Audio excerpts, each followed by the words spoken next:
الحمدللہ وحدہ لا شریک لہ والصلاۃ والسلام علی من لا نبی بعد۔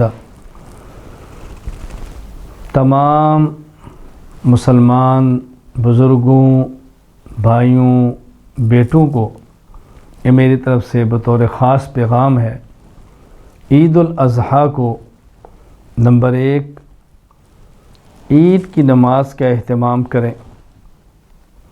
نمبر 2 قربانی کا اہتمام کریں۔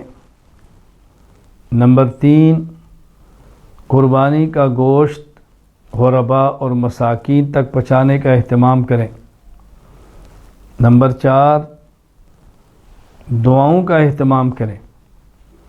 دعاؤں میں مظلوم مسلمانوں کے لیے دعا، بیت المقدس کی آزادی کی دعا، مساجد مدارس حرمین کے آباد ہونے کی دعا، مسلمانوں سے بیماریاں ختم ہونے کی دعا، دنیا سے چلے گئے مسلمانوں کے لیے مغفرت کی دعا۔ دعاؤں کا اہتمام کریں، اپنے لیے، اعزاء اقارب کے لیے، دوست احباب کے لیے، پوری امت کے لیے۔ نمبر 5 اس موقع پر گناہوں، خرافات، معاصی، لہو و لعب سے اجتناب کریں۔ نمبر 6 مدارس، مساجد، علماء کے ساتھ ہر ممکن تعاون کریں۔ علماء کو ہدیہ دیں، علماء کی خدمت کریں، مدارس کے طلباء کا خیال رکھیں، قربانی کا گوشت طلباء تک پہنچائیں، قربانی کی کھالیں مدارس تک پہنچائیں۔ بہت زیادہ خیال کریں علماء کا، مدارس کا۔ حالات بھی ایسے ہیں، آپ اس کو اچھی طرح سمجھ رہے ہیں، میرے کہنے کی ضرورت نہیں ہے۔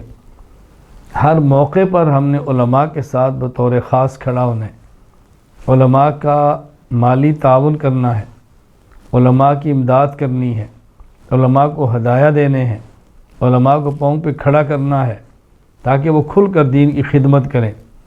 ہماری ذمہ داری ہے یہ۔ علماء نبی پاک صلی اللہ علیہ وسلم کے وارث ہیں، نبی نہیں ہیں، نبی پاک کے وارث ہیں، معصوم نہیں ہیں، گناہ بھی ان سے ہوں گے۔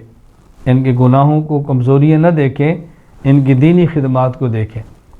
جو چند ایک چیزیں میں نے عرض کی ہیں جس کا عید کے موقع پر ہمیں بطور خاص خیال کرنا چاہیے۔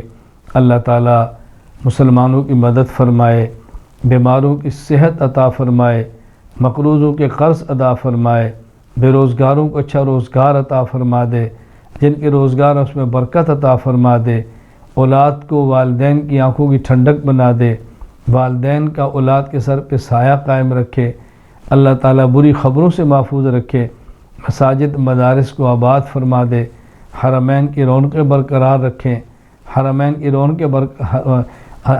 کی رونقیں بحال فرما دیں، بیت المقدس کو آزادی عطا فرمائیں۔ اللہ تعالیٰ ہماری تمام دعاؤں کو قبول فرمائیں۔ اللہ اسلام والی زندگی اور ایمان والی موت عطا فرمائے۔ وآخر دعوانا ان الحمد للہ رب العالمین۔